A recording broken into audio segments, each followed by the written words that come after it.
Hey, it's Caressa. Hey, it's Maddie. You're not watching the Disney Channel right now. You're listening to Dreadfully Twisted.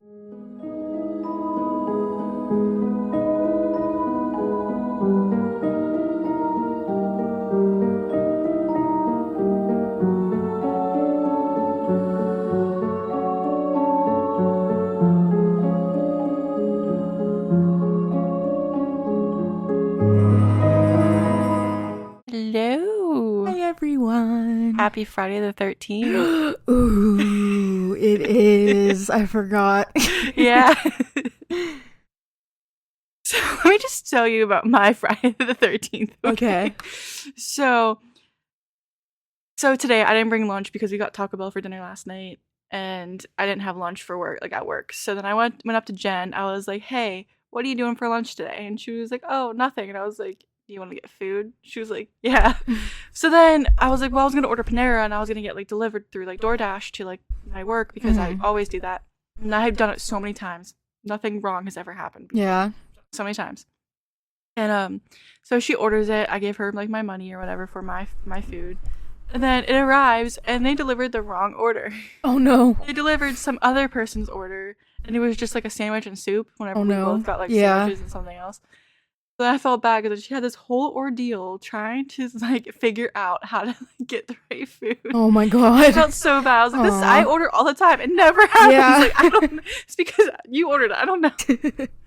And she's like, "Of course, today's Friday the 13th. Of course this is gonna happen." And I was like, "I'm sorry." And I felt so bad because I was just it's my fault because I'm the one who said let's get Panera. It's okay. Yeah, so that's what happened today. I don't think she would be mad at you or upset at you. Mad, it's I was just you wouldn't have known. I was just I'm sorry. But yeah. DoorDash sucks when it comes to that stuff. Let me check my camera though, since it's Friday the 13th. Let me check my camera from last night. I've never had issues with DoorDash, ever. I always do it, and I never had issues. I've only done DoorDash probably a total of 6 times, and probably 4 of those times were messed up. Really? Yeah. I never have issues. I did it when I was in school, in college, my dorm. Yeah, I did it in 2020 a lot whenever COVID was happening. Yeah. And I do it at work. I always get it delivered at work because once I'm in the building, I don't want to leave. Plus, I'm not comfortable with that area because it's an hour away. Yeah. I'm checking my camera really quick because I haven't been checking it, and I just wanted to see since today's Friday the 13th, will anything spooky ooky happen? Spooky ooky. I love saying that. I like saying spooky ooky, or I like to say spooky scary skeletons. Yes. Weird. Sleepy eepy. Well, yeah, no, nothing spooky happened at all. Well, that's not nice. That sucks. Well, okay. No paranormal stuff for me, I guess. We need to see some orbs or something. Well, I also have not been checking because I just haven't. Yeah. Because I've been very busy. But since Christmas is right around the corner, literally. Yeah, literally. It's in a week and a half, and I'm what? Crazy. Why is it so soon? My episode happens on Christmas Eve. So. And before I even start, this is literally my biggest fear ever. Oh god. One of my biggest fears. Yeah. Rational fears. Yeah. Ever. Well, it's kind of irrational. But one of my biggest fears ever that could possibly happen. Yeah. What happened to my voice for a second? Okay, my voice cracked already. I was just okay. So I just woke up from a nap, so bear with me. I didn't, but bear with me too. A nap that I didn't mean to take. So we're just gonna jump right into it because it's not. I don't think there was murder. Mm-hmm. But you'll see why. Okay. You'll see why.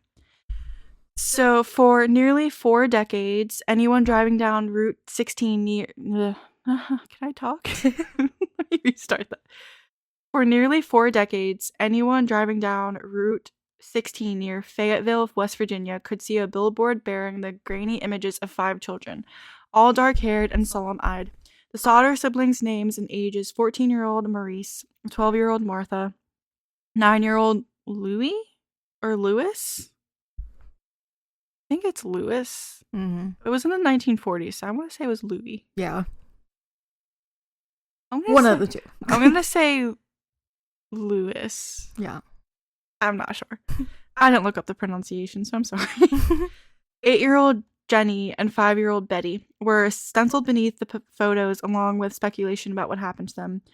What was their fate? Kidnapped, murdered, or are they still alive? Oh. So that's what we're talking about today.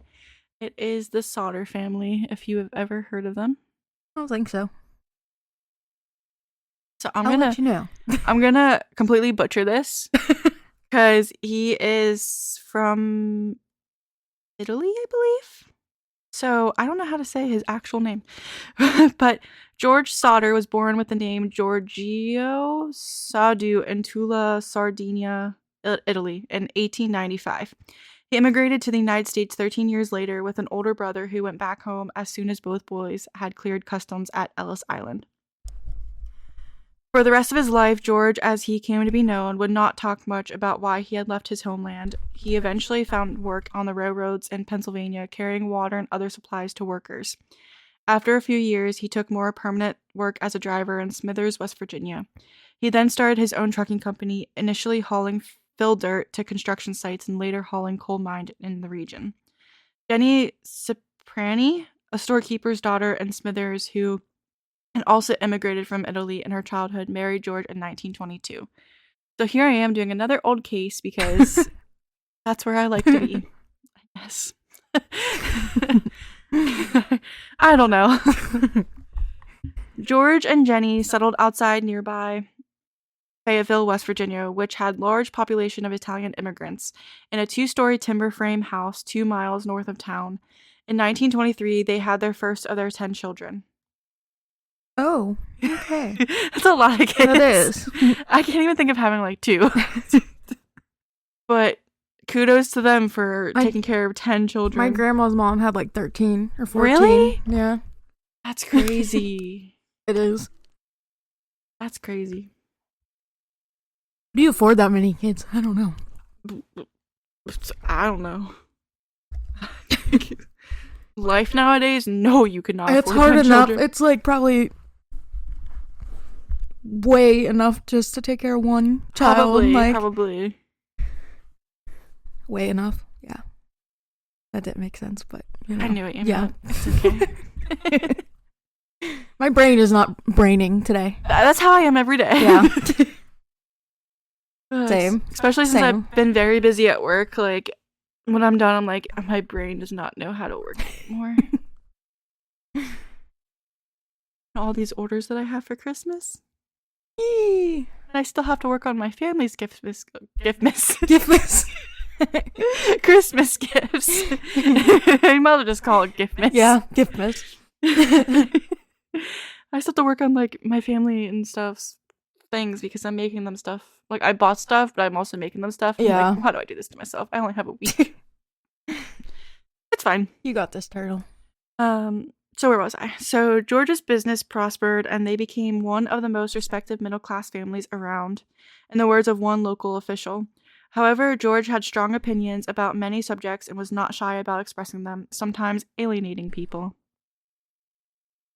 In particular, his opposition to Italian dictator Benito Mussolini had led to some strong arguments with the other members of the immigrant community. And to let you know, he was a mafia leader. Oh. I think. Let me double check. Okay. Yeah, he was from the Sicilian mafia. So maybe he shouldn't do that. Yeah. But that's okay, I guess. Yeah. So the last of the Sodder children, Sylvia, was born in 1942. By then, their second oldest son, Joe, was 17, and he had left home to serve in the military during World War II. The following year, Mussolini was deposed and executed. However, George's criticism of the late dictator had left some hard feelings. However, George's criticism of the late dictator had left some hard feelings. In October 1945, a visiting life insurance salesman, after being rebuffed, warned George that his house, quote, would go up in smoke and your children are going to be destroyed, end quote. Oh. Well then. That's a interesting thing for an insurance salesman to say. Yeah, I would say. Like, what the heck? Attributing this to all the dirty remarks, quote, dirty remarks he had been making about Mussolini, end quote. So it's like, okay. Ooh. Red flag, Red call flag, the police. red flag. Call the police.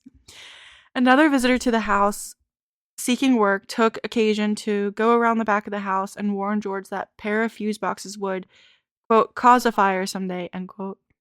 Can you see where this is going? Yeah. This is one of my biggest fears ever. George was confused by the observation since he had just had the house rewired when an electric stove was installed, and the local electric company said afterwards it was safe. In the weeks before Christmas that year, George's older sons had also noticed a strange car parked along the main highway through town, its occupants watching the younger children as they returned from school. That's creepy. Call the police. Yeah, call the police. Call the police. Even though they probably won't do anything. Yeah. But call the police. The Sodder family celebrated on Christmas Eve, 1945. Marion, 19, the oldest daughter, had been working at a dime store in downtown Fayetteville. She surprised 3 of her younger sisters. Can I pronunciate today? No. Martha, who was 12, Jenny, who was 8, and Betty, who was 5, with new toys she had bought for them as gifts. The younger children were so excited that they asked their mother if they could stay up past what would have been their usual bedtime. At 10 p.m., Jenny told them they could stay up a little later as long as the 2 oldest boys who were still awake, 14-year-old Maurice and 9-year-old brother Louis, remarked. That says remembered. Talking, reading, and pronouncing is hard, okay? Yes, exactly. I'm sorry. I'm just struggling, as always. Remember to put the cows in and feed the chickens before going to bed themselves. George and the 2 oldest boys, John, who was 22, and George, who was 16, who had spent the day working with their father, were already asleep. After reminding the children of those remaining chores, she took Sylvia upstairs with her, and they went to bed together. This part is so freaky. Yeah. The telephone rang at 12:30 in the morning. Jenny woke up and went downstairs to answer it. The caller was a woman whose voice she did not recognize and asking for a name she was not familiar with a sound of laughter and clinking glasses in the background. Jenny told the caller she had reached the wrong number. Later recalling the woman's weird laugh, she hung up and returned to bed. As she did, she noticed that the lights were still on and the curtains were not drawn, 2 things the children normally attended to when they stayed up later than their parents. Which is, like, freaky because, like, after hearing what happens next, like, that has to be part of it. Yeah. Because, like, but it's also Christmas Eve and people like to pull pranks, but still. Yeah. I don't know. I don't think that prank calling was that big back then. Mm-hmm. I mean, it could have been. It could have been. I don't know. At 1 a.m., Jenny was woken up by the sound of an object hitting the house's roof with a loud bang, then a rolling noise.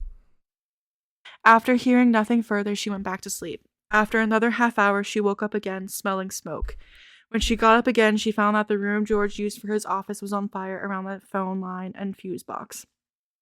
Jenny woke him, and he in turn woke his older sons. Both parents and 4 of their children, Marion, Sylvia, John, and George Jr., escaped the house. They frantically yelled to the children upstairs but heard no response. They could not go up there as the stairway itself was already in flames. John said in his first police interview after the fire that he went up to the attic to alert his siblings sleeping there, though later he changed his story to say that he only called up there and did not actually see them. But, like, how terrifying is I know. that? Like, I think that somebody threw, like, a grenade or something on top of the house, or Yeah. something was on fire, because why would she hear a loud bang, a rolling noise, and then 30 minutes later the house was on fire? Yeah. Exactly. But that's not what they say it was later. Oh. Police and firemen in this, Of course they do. in this case, suck. No offense. No offense. Not to other policemen and firemen, but, like, in this instance, But those ones. they suck. just did not want to do their job. Efforts to find, aid, and rescue the children were unexpectedly complicated. The phone did not work because it was in the fire. So Marion ran to a neighbor's house to call the Fayetteville Fire Department. A driver on the nearby road had also seen the flames and called from a nearby tavern. They both were unsuccessful because they could not reach the operator or because the phone there turned out to be broken. Either the neighbor or the passing motorist was eventually successful in reaching the fire department from another phone in the center of town. This next part is so heartbreaking. George had tried to save them, breaking a window to re-enter the 2-story house and slicing a swath of skin from his arm.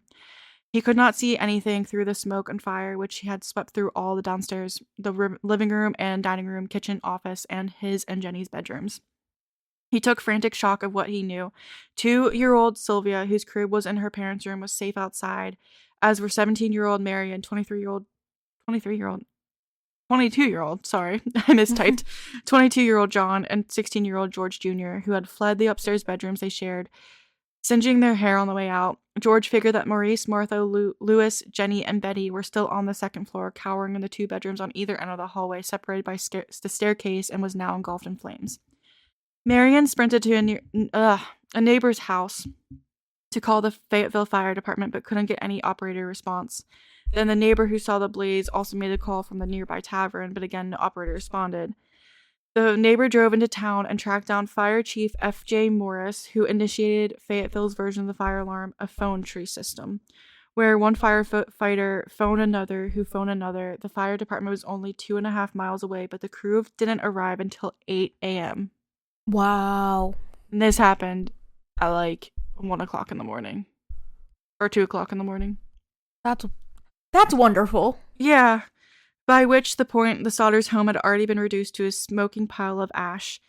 Quote, back then there was very little training, end quote. Steve Cruikshank, a longtime Fayetteville firefighter, told the Times West Virginian in 2016. Everyone was a volunteer and they didn't have much equipment. I'm mad that they took 8 hours. Yeah, right? Like, at that point, why even call you if you're not going to even come? This next part, I thought that this was that part, but this is that part. What this guy does for his children is so sad. Yeah. George raced back outside, hoping to reach them through the upstairs window, but the ladder he always kept propped against the house was strangely missing. An idea struck him. He would drive one of his two coal trucks up to the house and climb atop of it to reach the windows. But even though they functioned perfectly the day before, now they would not start or work.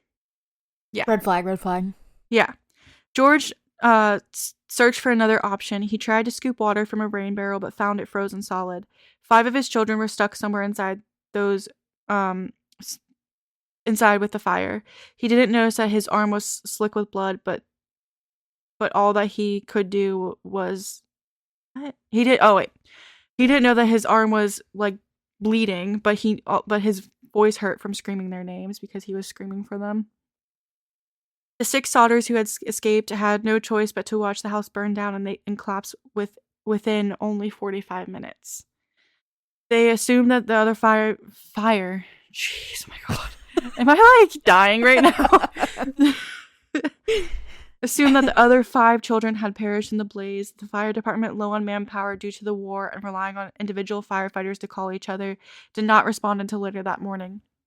Chief F.J. Morris said the next day that they were already slow response was further hampered by his inability to drive the fire truck, requiring that he wait until someone who could drive was available.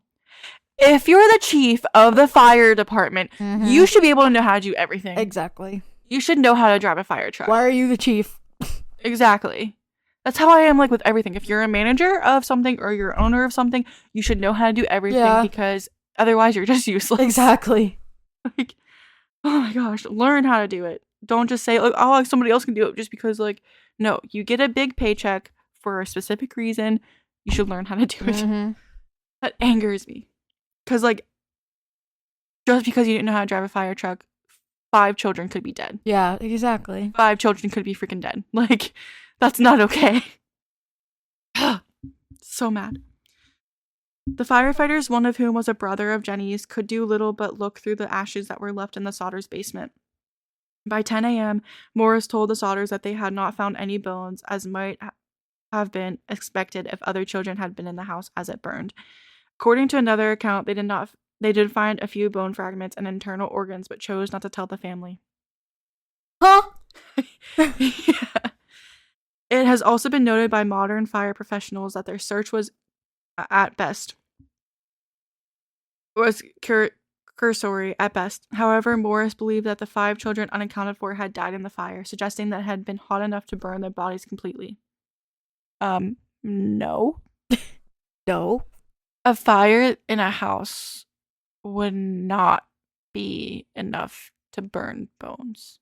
Yeah. Fire itself is not enough to burn. As you'll see later, it takes 2,000 degrees to cremate a body. Don't be suspicious. So... Don't be suspicious. Morris told George to leave the site undisturbed so that the state fire marshal's office could conduct a more thorough investigation. However, after 4 days, George and his wife could not bear the site anymore, so he bulldozed 5 feet of dirt over the site with the intention of converting it to a memorial garden for the lost children. The local coroner convened at an inquest the next day, which held that the fire was an accident caused by faulty wiring. How convenient, because that is what the other 2 people said, the salesman and somebody else. How convenient. How would there be a bang and then a roll if it was faulty wiring? And like he just said, he had all of his wiring replaced. It ain't adding up here. No. Things aren't adding up here. Among the jurors was the man who had threatened George that his house would be burned down and his children would be destroyed in retribution for his anti-Mussolini remarks. Oh. So you let the guy who said this in the first place be part of the jury. Good job. Good job. What's that thing called where conflict of interest? How is that even possible? How can that even happen? Like what?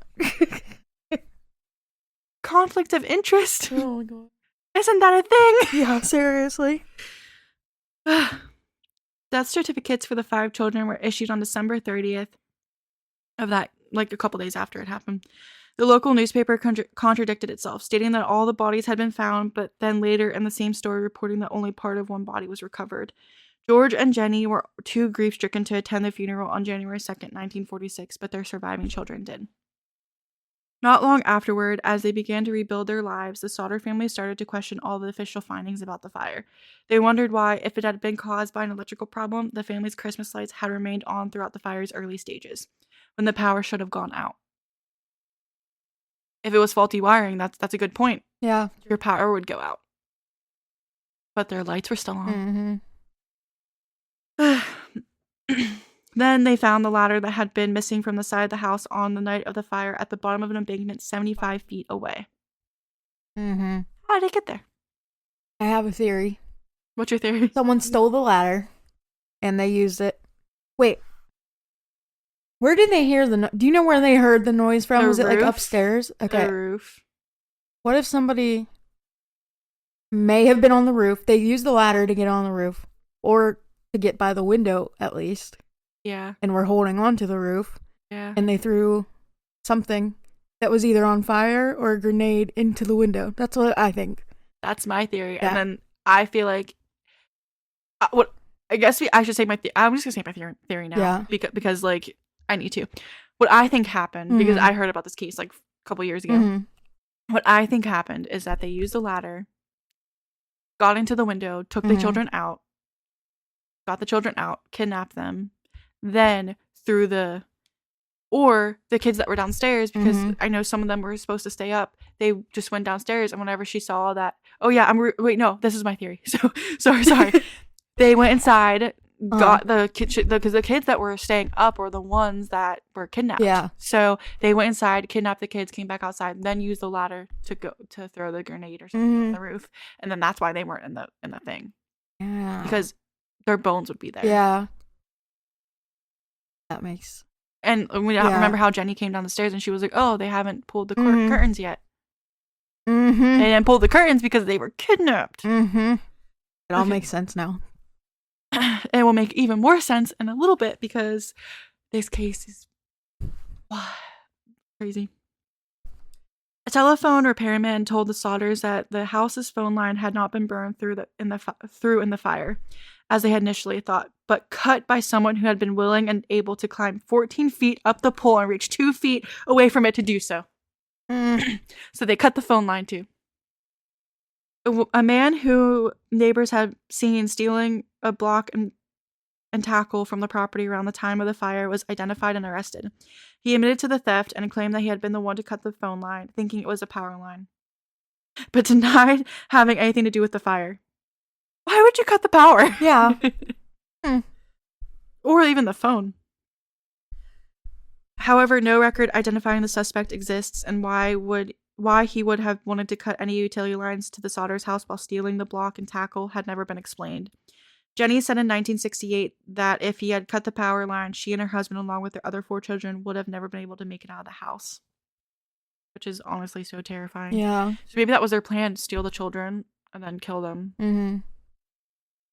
Like, jeez.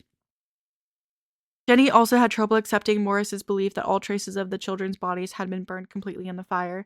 Many of the household appliances had been found still recognizable in the ash. So you're telling me that a fire can't destroy appliances completely, but it can burn human bones completely? Exactly.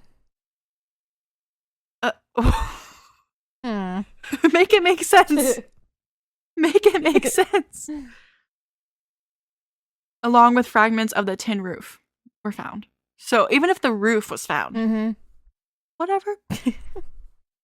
She contrasted the results of the fire with a newspaper account of a similar house fire that she had read around the same time that killed a family of 7. Skeletal remains of all victims were reported to have been found in that case. Jennie even burned small piles of animal bones to see if they would be completely consumed. None ever were. An employee of a local crematorium she contacted told her that human bones remain even after bodies are burned at 2,000 degrees Fahrenheit for 2 hours, far longer and hotter than the house fire that could have been. There we have it. Yeah. The Sodders' truck's failures to start was also considered. George believed they had been tampered with, perhaps by the same man who stole the block and tackle and cut the phone line. However, one of George's son-in-laws told the Charleston Gazette-Mail in 2013 that he had come to believe that I breathe air the wrong way. However, one of George's son-in-laws told the Charleston Gazette-Mail in 2013 that he had came to believe that George and his sons might have, in their haste to start trucks, flooded the engines. So, like, one of his son-in-laws said, oh, maybe they did it themselves trying to start the engines because they're in such a rush or something. I don't think so. Yeah. I don't know. Some accounts have suggested the wrong number phone call to the Sodders' house might have also somehow been connected to the fire, which I also think. However, investigators later located the woman who had made the phone call. She confirmed it had been a wrong number on her part. As spring approached, the Sodders had, as they had said they would, planted flowers in the soil bulldozed over the house. Jennie tended to it carefully for the rest of her life. However, further developments in early 1946 reinforced the family's belief that children they were memorializing might in fact be alive somewhere. Evidence soon emerged indicating that the fire had not started an electrical fault and was instead set deliberately. The driver of a bus that passed through Fayetteville late Christmas Eve said that he had seen people throwing balls of fire at the house. Balls of fire. Yeah. A few months later, when the snow had melted, Sylvia found a small, hard, dark green, rubber ball-like object in the brush nearby. Wow. Yeah. George, recalling his wife's account of a loud thump on the roof before the fire, said it looked like a pineapple bomb, hand grenade, or some other incendiary device used in combat. The family later claimed that, contrary to the fire marshal's conclusion, the fire had started on the roof, although by then there was no way to prove it. Other witnesses claimed to have seen the missing Sodder children themselves. One woman said that they had been watching the fire from the road, said that she had seen some of them peering out of the passing car while the house was burning.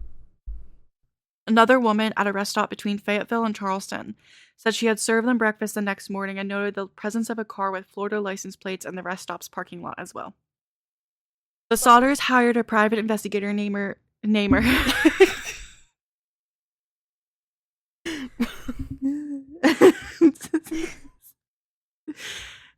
the Sodders hired a private investigator named C.C. Tinsley from the nearby town of Gawley Bridge to look into the case. Tinsley informed the family that the insurance salesman who had threatened George over his anti-Mussolini sentiments had been on the coroner's jury that ruled the fire an accident. He also learned the rumors around Fayetteville that despite his report to the Sodders that had no remains had been found in the ashes, Morris had found a heart which he had later packed into a metal box and secretly buried. Morris had apparently confessed to the local minister who had confirmed it to George. George and Tinsley went to Morris and confronted him with the news. Morris agreed to show the two where he had buried the metal box and they dug it up. They took what they found inside the box to a local funeral director, who after examining it told them it was really fresh beef liver that had been exposed to fire. So it wasn't a heart. Later, more rumors circulated around Fayetteville that Morris had afterwards admitted to the box with the liver had indeed not come from the fire originally. He had supposedly placed it in there in hope that the Sodders would find it and be satisfied with that the missing children had indeed died in the fire. How messed up is that? Yeah, seriously. How messed up is that? Oh, I'm just gonna falsify this. And why are you the chief of freaking fire department? Good police work. Well, that was the fire department chief. Good fire department chief work. On one occasion, George saw a magazine photo of a group of young ballet dancers in New York City, one of whom looked like his missing daughter, Betty. He drove all the way to the girls' school where he repeated demands to see the girl himself, but that was refused. George also tried to interest the FBI investigating what he considered a kidnapping. FBI Director J. Edgar Hoover personally responded to his letters, quote, "Although I would like to be of service, the matter related appears to be one of a local character and does not come within the investigative jurisdiction of this bureau," end quote. If the local authorities requested the bureau's assistance, he added he would of course direct agents to assist, but the Fayetteville police and fire departments declined to do so. Of course. Of course. In August 1949, George was able to persuade Oscar Hunter, a Washington, D.C. pathologist, to supervise a new search through the dirt at the house site. After a very thorough search, artifacts including a directionary that had belonged to the children and some coins were found. Several small bone fragments were unearthed, determined to have been human vertebrae.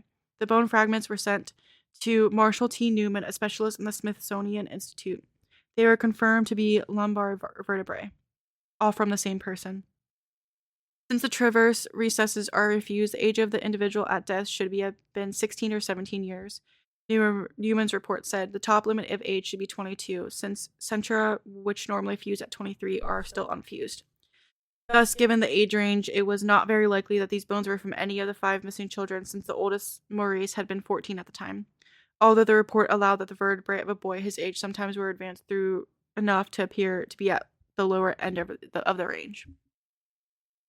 Newman added that the bones showed no signs of exposure to flame. Further, he agreed that it was very strange that those bones were the only ones found, since a wood fire of such short duration should have left full skeletons of all the children behind. The report concluded that the vertebrae had instead most likely come from the dirt that George had used to bulldoze the site, which is terrifying. Mm-hmm. Later, Tinsley confirmed that the bone fragments had come from a cemetery nearby in Mount Hope, but could not explain how they'd been taken from there or how they came to be at the fire site. The Smithsonian returned the bone fragments to George in September 1949. According to its records, their current location is unknown. The investigation and its findings attracted national attention, and the West Virginia legislature held 2 hearings on the case in 1950. Afterwards, however, Governor Oki L. Pattison and State Police Superintendent W.E. Burchett told Sodders the case was hopeless and closed it at state level, which is awful. Yeah. The FBI decided it had jurisdiction as a possible interstate kidnapping, but dropped the case after 2 years of following fruitless leads. With the end of the official efforts to resolve the case, the Sodder family did not give up hope. They had flyers printed with pictures of the children, offering of 5,000 rewards, soon doubled for information that would have settled the case for even one of them. In 1952, they put up a billboard at the site of the house, and another along US Route 60 near Ansted with the same information. It would, in time, become a landmark for traffic through Fayetteville on the US Route 19, State Route 16 today. So I just want to show you that billboard really quick. So this is that billboard because it's not there anymore. That's the billboard. Mm. Just a screenshot I took. Yeah. The family's efforts soon brought another reported sighting of their children after the fire. Ida Crutchfield, a woman who ran a Charleston, West Virginia hotel, claimed to have seen the children approximately a week afterwards. Quote, "I do not remember the exact date," end quote, she said in a statement. The children had come in around midnight with 2 men and 2 women, all of whom it appeared to be of Italian extraction. When she attempted to speak to the children, one of the men looked at me in a hostile manner. He turned around and began talking rapidly in Italian. Immediately, the whole party stopped talking to me, she recalled. That they left the hotel early in the next morning. Investigators today do not, however, consider her story credible, as she has only first seen photos of the children 2 years after the fire, 5 years before she came forward. George followed the leads in person, traveling to areas where the tips had come. A woman from St. Louis, Missouri, claimed Martha was being held in a convent there. A bar patron in Texas claimed to have overheard 2 other people making incriminating statements about a fire that happened on Christmas Eve in West Virginia some years before. None of those proved significant. When George heard later that a relative of Jennie's in Florida had children that were looked similar to his, the relative had been proved that the children were his before. Wait, what? Jennie's in. Okay, wait. When George heard later that a relative of Jennie's in Florida had children that looked similar to his children, the relative had to prove to the children were his own before George was satisfied. In 1967, George went to Houston area to investigate another tip. A woman there had written to the family saying that Lewis had revealed his true identity to her one night after having too much to drink. She believed that he and Maurice were both living in Texas somewhere. However, George and his son-in-law, Grover Paxton, were unable to speak with her. Police there were able to help find the 2 men she had indicated, but they denied being the missing sons. Paxton says years later that doubts that had denial lingered in George's mind for the rest of his life. This part's crazy. Another letter that they received that year brought the Sodders what they believed was the most credible evidence that at least Lewis was still alive. One day, Jennie found in the mail a letter addressed to her, postmarked in Central City, Kentucky, with no return address. Inside was a picture of a young man of around 30 with features strongly resembling Lewis's, who would have been in his 30s if he had survived. On the back was written, "Lewis Sodder, I love my brother Frankie. LLIL boys A90132 or 35. I'm going to show you that. This was the picture that she received. Oh. And what's below it? Oh, wait. It doesn't have it below it. But yeah, that's what it said. The family hired another private detective to go to Central City and look into that, but he never reported back to the Sodders, as they were unable to locate him afterwards. The picture nonetheless gave them hope. They added it to the billboard, leaving Central City out of it and any other published information about out of fear that Lewis might come to harm. And putting a enlargement over the fireplace, George admitted to the Charleston Gazette-Mail late the next year that the lack of information had been like hitting a rock wall. We can't go any further. He vowed to continue. Time is running out for us, he admitted, but in another interview around that time. But we only want to know. If they did die in the fire, we want to be convinced. Otherwise, we want to know what happened to them. George Sodder died in 1969. Jennie and her surviving children, except John, who never talked about the night of the fire except to say that the family should accept what happened and move on with their lives, continue to seek answers to the questions about the missing children's fate. After George's death, Jennie stayed in the family home, putting up fencing around it and adding additional rooms. For the rest of her life, she wore black in mourning and tended the garden at the site of the former house. After her death in 1989, the family finally took the weathered, worn billboard down. Surviving Sodder children, joined by their own children, continued to publicize the case and investigate leads. They, along with other Fayetteville residents, have theorized that the Sicilian mafia was trying to extort money from George, and that the children may have been taken by someone who knew about the planned arson, and said that they would be safe if they left the house. They were possibly taken back to Italy. If the children had survived all these years and were aware of their parents and siblings had survived too, the family believes they may have avoided contact in order to keep them from harm. Sylvia Sodder Paxton, the youngest of the surviving Sodder siblings died in 2021. She was in the house on the night of the fire, which she said was her earliest memory. Quote, I was the last one of the kids to leave home, end quote. She recalled it to the Gazette Mail in 2013. She and her father often stayed up late talking about what might have happened. I experienced their grief for a long time. She believed that her siblings survived that night and assisted with efforts to find them and publicize the case. Her daughter said in 2006, quote, she promised my grandparents she wouldn't let the story die and that she would do everything she could, end quote. In the 21st century, the family's efforts to have oh my gosh, I am struggling. Oh, let's restart that for the millionth time. Sorry. It's okay. In the 21st century, the family's efforts okay, that's not what that says. In the 21st century, the family's efforts have come to include online forums like websleuths.com in addition to media coverage.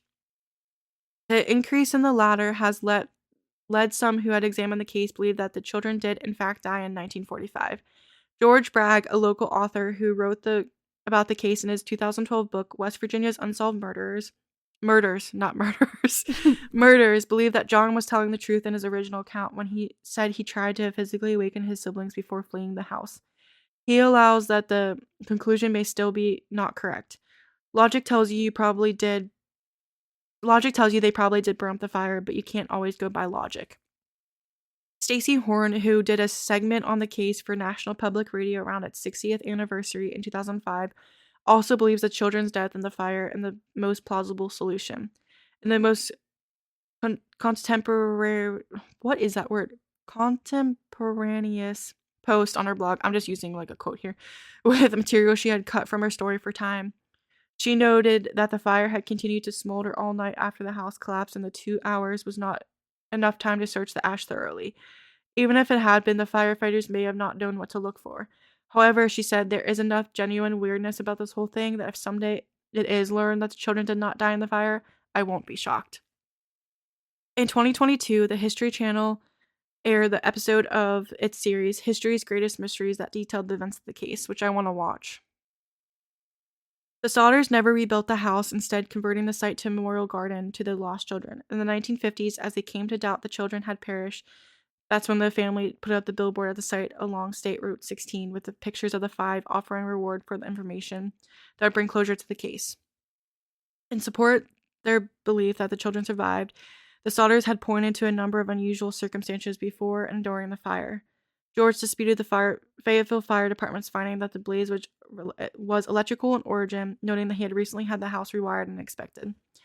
George and his wife suspected arson, leading to the theories that the children had been taken by the Sicilian mafia, perhaps in retaliation for George's outspoken criticism of fascist government of his native in Italy. So yeah, I guess Mussolini was the dictator of Italy. Mm-hmm. Sorry, I got that wrong. State and federal efforts to investigate the case further in the early 1950s yielded no new information. The family did later receive what might have been a picture of one of the boys as an adult in the 1960s. Their last surviving children was their daughter Sylvia, along with their grandchildren, continued to publicize the case in the 21st century in the media and online. Yeah, that is the Sodder family. Oh. I believe that the kids are still alive. I think so too. Well, they were still alive. Yeah. Because, like, everything that happened was just so crazy. Mm-hmm. And, like, the fire was definitely started on purpose. Because why would she hear a loud thud? And then why would she... I don't understand. Exactly. It's like all lining in my head. The whole story. Come on, guys. It's right there. I know. And, like, you would think that this was, like, a movie or something. I know. You would think that this wasn't, like, real life. And it was just so sad that this happened on Christmas Eve, too. I know. Out of all days, like, seriously, Christmas Eve? Seriously. You could have just, like, not done this? Terrible people or person, whatever. Well, if it was the mafia, yeah. know. Don't come for me. Yeah, don't. I'm just stating facts here. Don't come for me. I do not want that. No, definitely not. Let me see if I can find pictures of her family. Images. Oh, here's a better picture of the billboard. Oh, the poor babies. I know. And this was Jenny, the mom of one Aw. of the babies. This was them in front of their Christmas tree. I think that's just the kids. Yeah.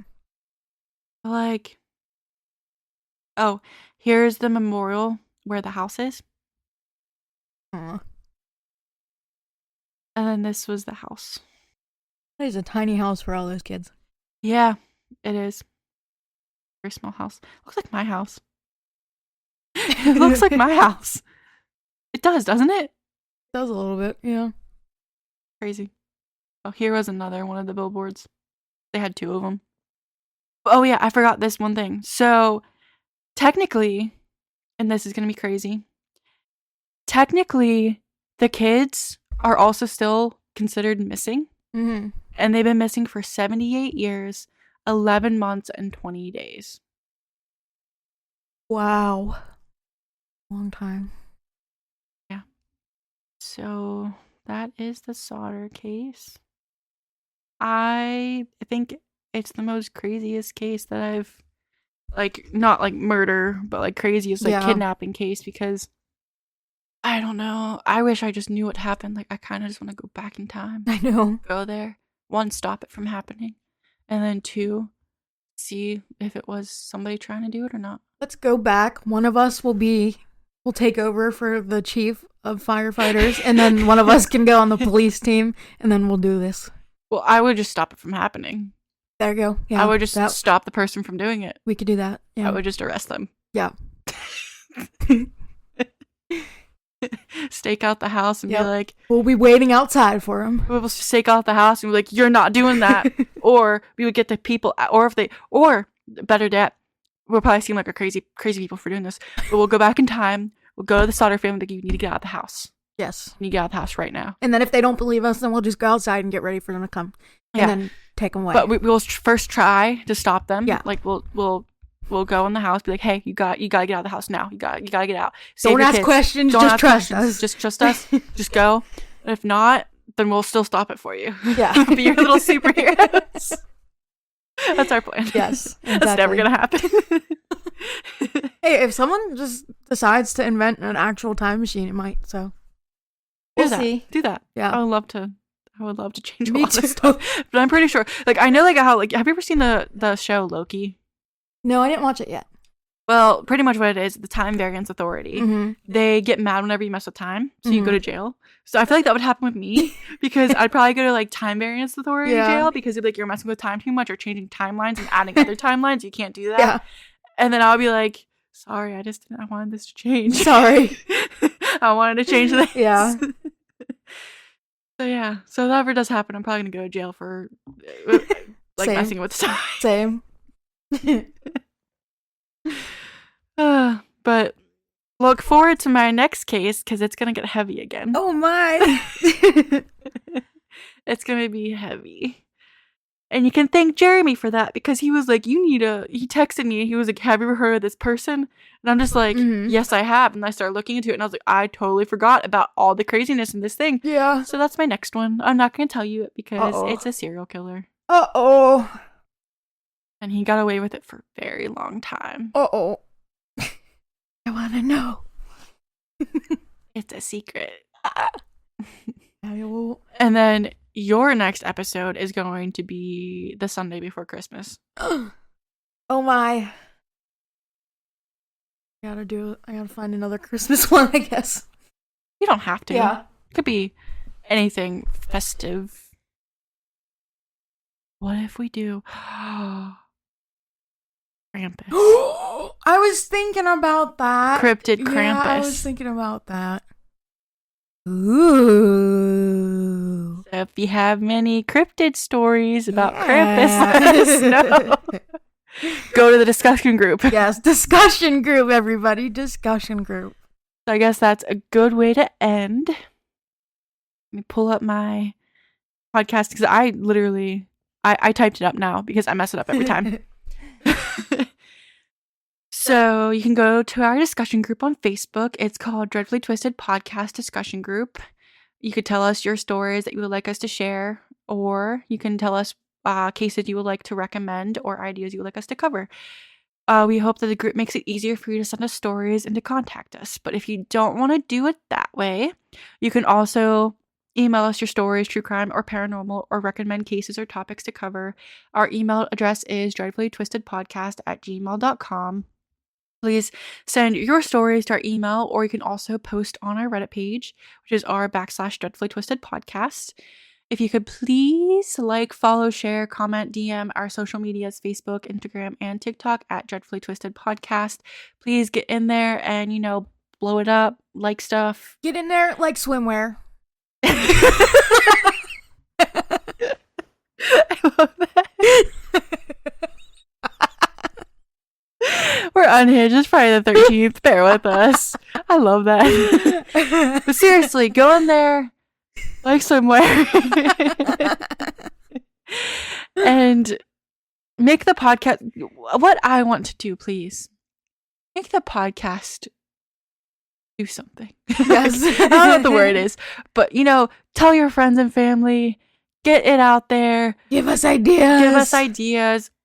For the new year, this is what we want. We want the podcast to be bigger and better than ever. You know what we want for Christmas? A suggestion. You know what we want for Christmas? More listeners. Yes. Please do that. Seriously, it doesn't take that much. Just mention it to friends and family. Like I do it to my coworkers. Like I'll mention it. They're like, "Oh, you have a podcast with your friend?" And I'm like, "Yeah, you should listen to it. It's called Dreadfully Twisted." And I make them go on Spotify. And I make them listen to it. So please do. Just one little comment or share on your Facebook, it might intrigue other people to listen. And that's what we want to do. We want to get these stories out and cases out to people so they can, learn about stuff. And recognize the people who went through these terrible things. And that's what it's all about, the victims and everything, not the stupid killers. No. Which you can also go rate the podcast page, download, comment on each episode wherever you listen to podcasts. 5 stars. 5 stars for the reviews. Yeah. Please. And you can listen on Spotify, Pandora, iHeartRadio, Apple Podcasts, Samsung Podcast, Amazon Music, Podcast Index, Listen Notes, and YouTube. And again, please share our podcast with family and friends. It really helps the podcast get out there and stay relevant. And that's what we would like for Christmas, please. It takes no money. That got really wild there for a second. It's Friday the 13th and I'm hyper.